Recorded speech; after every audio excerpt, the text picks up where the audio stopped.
Collector కార్యాలయం నడిచాం, మెదక్లో collector కార్యాలయం నడిచాం.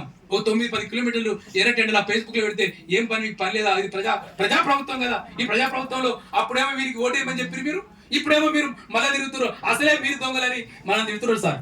మీరు దొంగలు, మీరు బస్సు యాత్ర చేసిర్రు, ఇంకో యాత్ర చేసిర్రు.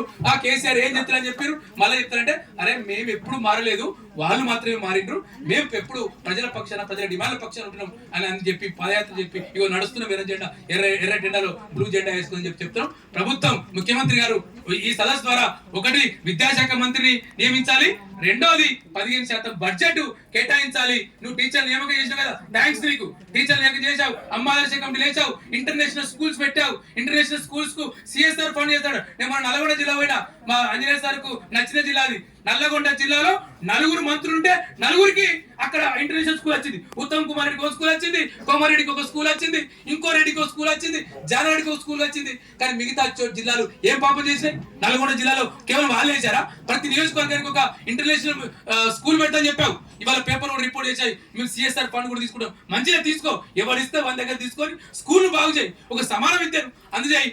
కాబట్టి ఒక విద్యా ఉద్యమం నడుస్తా ఉంది. ఈ విద్యా ఉద్యమం నీ సీటుకు ఎసరు దేకముందే 15% బడ్జెట్ కేటాయించని చెప్పి డిమాండ్ చేస్తాం. Thank you.